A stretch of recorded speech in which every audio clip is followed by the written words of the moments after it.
I continue my series on the 36 decans of the Zodiac today with Leo 3, the last decan or 10 degrees of Leo. Leo is a fire sign, so it's about inspiration. It's ruled by the sun, that object in the sky that all the other planets revolve around. So it's something about how we shine for other people in the world. It's got a social quality, something about people with planets or points in Leo. It's always going to have to do with being on stage in one way or another. It could be in different areas of your life, depending on where Leo falls in your chart. What differentiates this part of Leo from the other two decans is that it is ruled by Mars under the Chaldean Order of rulership for decans and Mars under the triplicity system. So that brings in some potential for conflict. Mars is the god of war. He's about courage and bravery, but it can also, Mars can be tough, that fighter that can harm. It just depends on the motivation that's behind the Mars energy. Can have a defensive quality, to desire to protect oneself or other people. So in the upcoming video, I'm going to talk about that planetary rulership. We'll talk about some ancient texts and give descriptions that they provide for this face or decan. Then we'll talk about the tarot card, the Seven of Wands that's associated with this part of the zodiac, as well as the Sephirah Netzach, the Kabbalistic tradition, the meaning of the number seven in numerology, and how that adds a little flavor to our understanding of this decan. Last of all, I'll go through two different chart examples. Two very different people have their rising degree in this part of the zodiac. One is Maya Angelou, the famous author and poetess and civil rights activist. And the other is Donald Trump, who also has his Mars in this part of the zodiac, as well as his ascendant degree, and it gives his Mars some extra power. So there's a lot to unpack. I hope you enjoy the video. If you do, like and subscribe. It helps people find my content. So let's start off talking a little bit more about what happens when the sun is there with Mars. When we think about the last part of August, which is when Leo happens, or where the Leo energy falls. In the Northern Hemisphere, that's when the sun begins to fade. We begin to lose the light. Summer is ending. And so you can think about this last part of the zodiac really simply as, what do you do when you've been the center or you are the center and you begin to lose some of that light, maybe fades? How do you relate to that situation when you've been the king, when you've been on top? We're going to see the Six of Wands card has an image, and that's the second decan of Leo, has an image of, somebody who's on top and being praised and really doing well. It's that Jupiter Sun decan. Then we get to Leo 3 and it's Mars Sun. And you're like, wait, I want to hold on. I want to hold on to that light and that glory. And how am I going to defend that? How am I going to defend myself and my right to shine in the world? And so that's some of the energy of this part of the zodiac. Now I'm going to move on to talk about or give you some direct quotes from ancient texts that describe this decan. And the first is the Yavana Jataka. Hope you love my funky new reading glasses.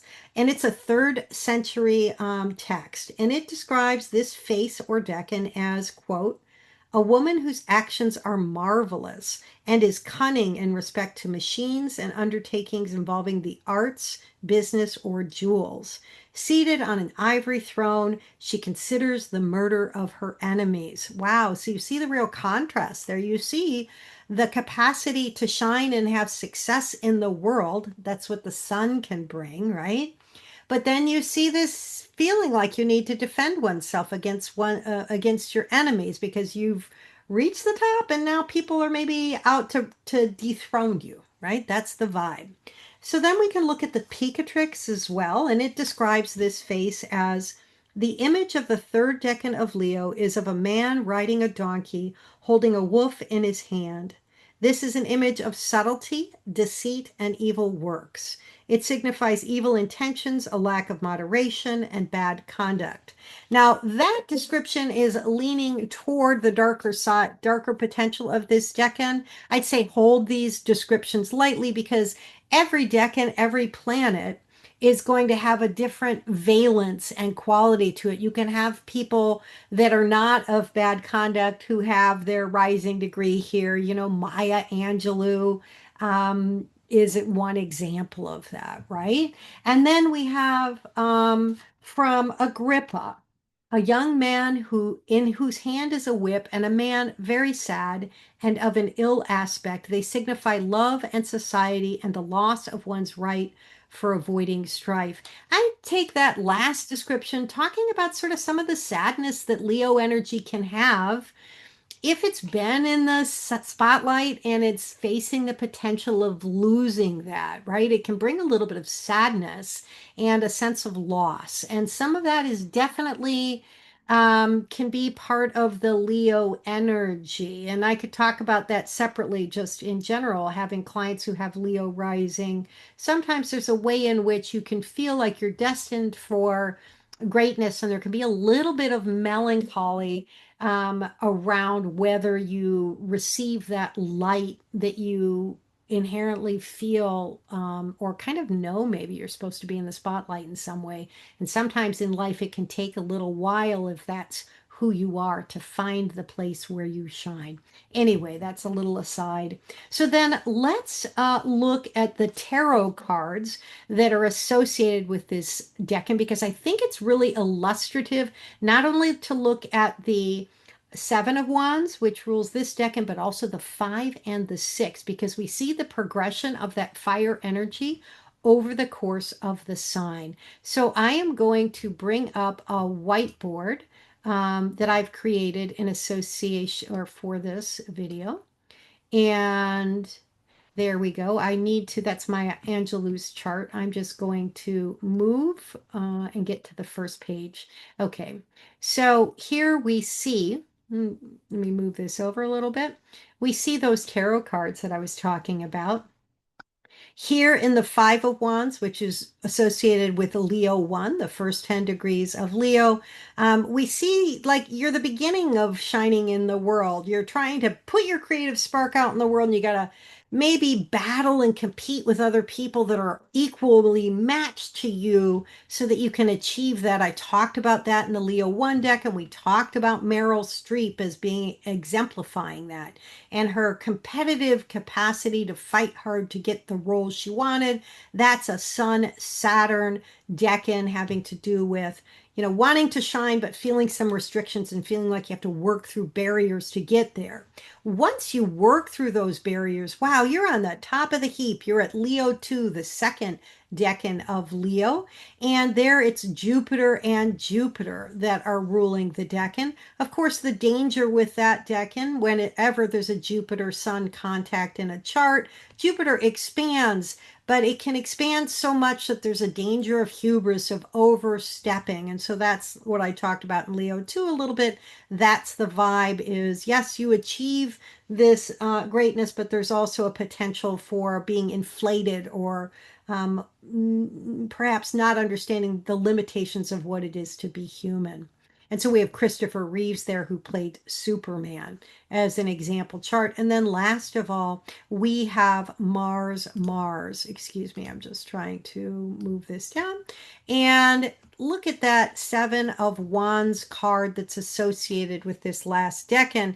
We see, he's at the top of the heap, but look at all these people that are coming after him to try to steal his glory is the vibe of that card. And of course, as I mentioned, Maya Angelou and Donald Trump both have their rising degrees in this part of the zodiac, and we'll talk about that. But let's move to the Thoth Tarot deck, which is another tarot deck. And sometimes it can be helpful to have other illustrations. And here we see, and the words on the Thoth deck written by Aleister Crowley kind of help express some of the energy too. We start off with strife, and you can see here Saturn, the image Saturn.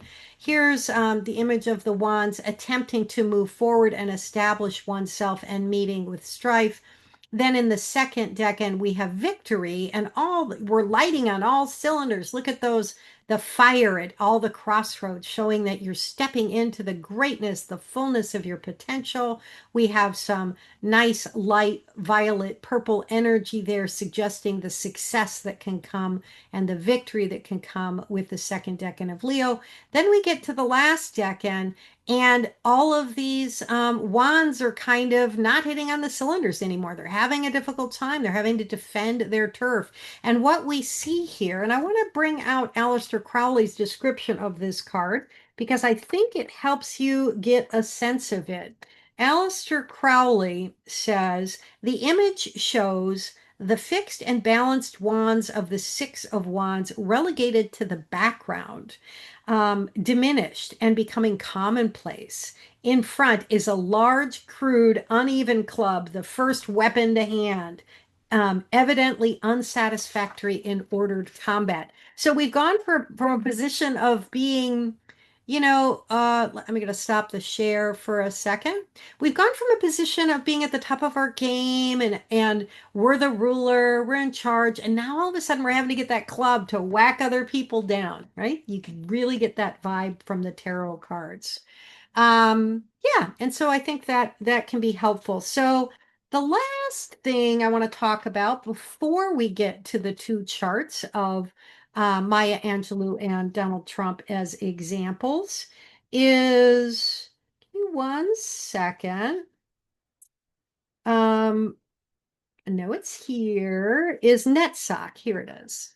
That numerology, the Sephira. And I'm going to read to you from some quotes talking about this position on the tree of life. So what the Hermetic Kabbalah is it's based off of ancient Jewish tradition of the Kabbalah, the tree of life in the Kabbalah.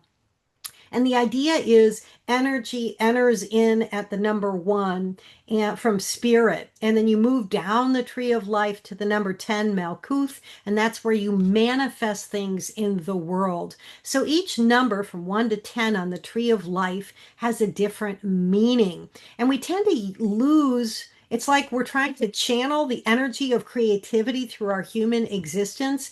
And as we move down the tree of life in our attempt to manifest, we slowly lose the energy, right? And we encounter different difficulties or things to overcome. So, with this Sephira on the tree of life, um, it has been described as communicates the idea of patience through adversity and endurance to completion. It also represents the idea of passion and leadership, the ability to motivate people to action. And that's definitely something about this decan. People with energy that's Mars and Sun in the last part of Leo tend to be able to inspire other people to get up and fight for a cause, or to fight on behalf of who they are, as Donald Trump has proved successful at doing. I'll read a little quote from him where he talks about his sort of capacity to rally the people around him. This is something that Austin Coppock talks about in his class. People with Sun in this decan have this quality of a capacity to keep on keeping on and to endure through conflict and difficulty,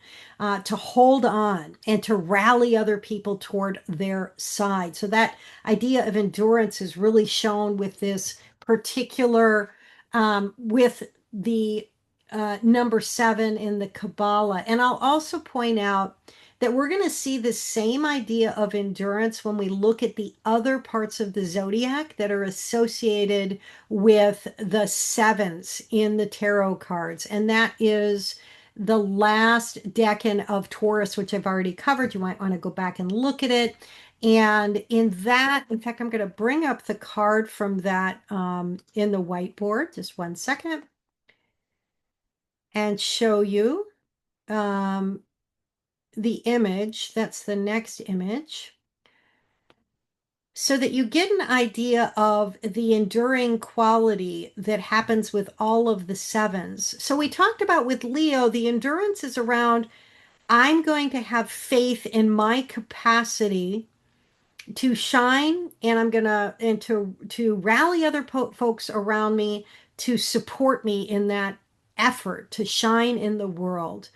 And I'm starting to lose my energy. I'm starting to worry about that. But I have this quality of being able to hold on and have faith that I can do this. And so when we look at the earth energy of Taurus, um, it's associated with the Seven of Pentacles. And as I talked about in Taurus 3 video, people with planets or points in this last part of Taurus, which is an earth sign that's about financial security and hard work, they have this quality to stick with it through difficult times around fear around losing financial security. We could say the last part of Leo might be a fear of losing one's inspirational security, right? The one's creative security. Here, it's somebody who may be, like we see here in the image of the Seven of Pentacles, it's a farmer and he's done everything he can to grow his crop and he's just waiting. He's got kind of a sad look on his face, understanding that at any moment a storm might wipe out his crop. So something about the last decan of Taurus, you can have insurance agents and people that are doing things to try and protect themselves from financial loss. Whereas if we look at the third decan of Leo, it's again got a protective quality, but here I'm trying to stay on top. I'm trying to stay in a position where I'm the king, where I'm at the top. So that may help illustrate a little bit the energy. I want to always, when I can, we're going to tie in the different decans of the zodiac. I'll probably do the same thing when we get to the last decan of Scorpio, which also has a very enduring quality, but that's about the water emotional energy. So we'll talk about that and connect it up later. Okay, back to Leo 3. I want to see if there's anything else about this Netzach, the seventh Sephirah, in the Tree of Life. Yeah, another description of it is Netzach means eternity. It is the aspect of revelation which stretches horizontally for all time and the attribute of endurance within the divine, in the sense of both God's mercy endures forever and the more common usage of endurance through difficult times. We're going to see that endurance through difficult times with Maya Angelou, who's got an incredible story.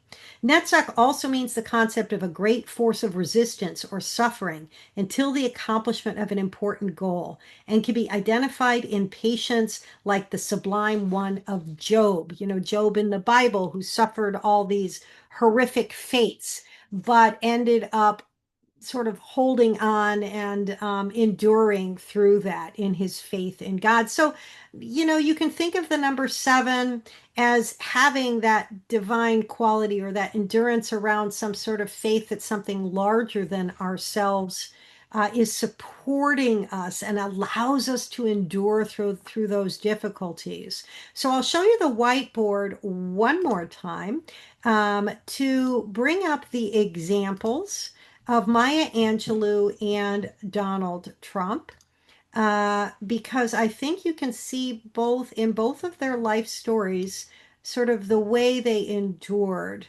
First, I'll talk about Maya Angelou. Maya Angelou, so we can look at her chart and right away see the sun is up here in Aries, and there's a star here because the sun is exalted in Aries, and another star because the sun has its joy there. So she's got a real fighting energy about her sun. It's also with Jupiter giving her an expansive optimism, which we're really going to see when we talk about some of the things that happened in her life that were very difficult. Anyway, that sun, that brave sun, excuse me, rules her rising degree because it rules Leo. And we see here in her chart that she has Neptune conjunct her ascendant, so something very compassionate in the in the essence of who she is. And there's capacity to feel for other people and empathy. And unfortunately, we also see that Mars, the god of war and the more difficult planet for her because she was born during the day, is on her descendant. So it opposes her descendant, creating a tension and difficulty and the potential for her to experience some suffering in her life at the hands of others. When Mars opposes our ascendant, that can be difficult for us because the ascendant represents who we are. And so, talking about her life history, Maya Angelou, is well known because she had a really difficult story as a child. She was the victim of rape, and at a very young age. And some people in her family ended up, I believe, killing the guy that raped her. She felt responsible for that and felt such guilt that she stopped talking for 5 years.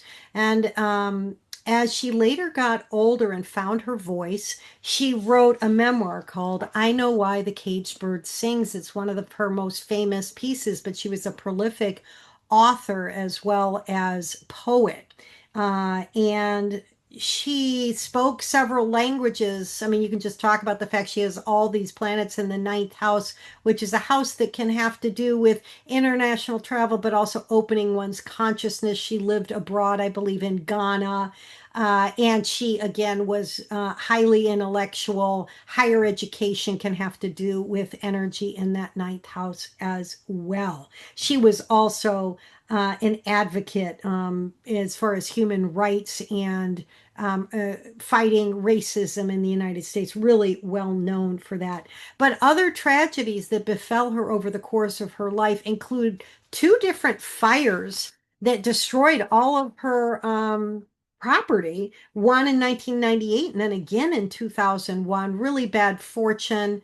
But she persevered, and you can find quotes from her around where she talks about like the fact that one must continue in the face of the enduring struggle of what it is to be alive on this planet. And she is certainly someone who overcame a lot of tragedy to find her voice and express that voice not only on behalf of herself, but also on behalf of the larger community of people who have been oppressed and suffered abuse. So then that's one sort of version of the light of Leo shining in the world, right? And having to protect and defend oneself.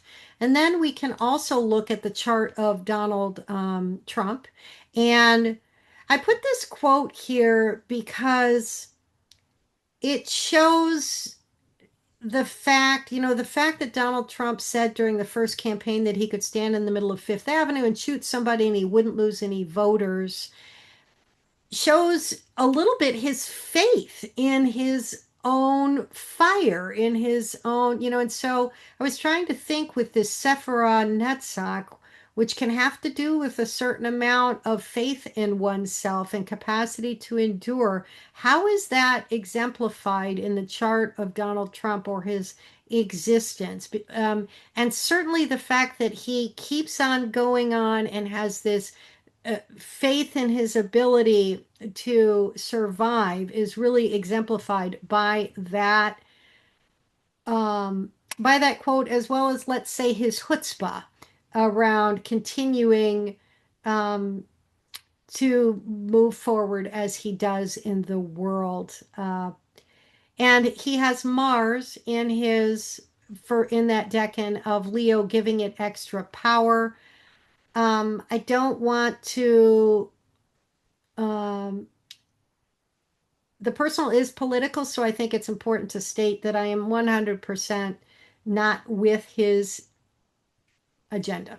But I want to set that aside and sort of more observe this from the astrological standpoint. So we can see he has Mars, and so his Mars is powerful, and it's right there because Mars rules the decan. It gives it added power, and his desire to defend his throne is great. Look at this ascendant degree, 29 degrees, 55 minutes. So he's at the very last little minutes of Leo, trying to hold on to his power and authority and using every ounce of his Mars capacity to do that. He also has Pluto in the first house, suggesting a desire for power around who he is.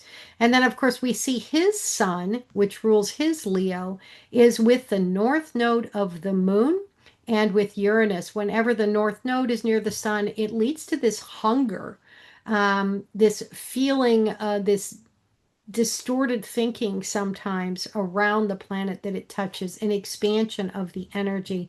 So something about his solar fire wanting to expand and get even bigger. Of course, he was born on an eclipse. That's a whole nother story. And Uranus, the planet of things hitting out of the blue and being a disruptor, is part of his chart as well. So if you took a step back and we're not thinking about it from a personal, embodied, what is it like to be a human being on planet Earth in the United States under his power. If you separated it out, if you were looking back at this 200 years from now, you'd say this person has the karma of shaking things up in the world.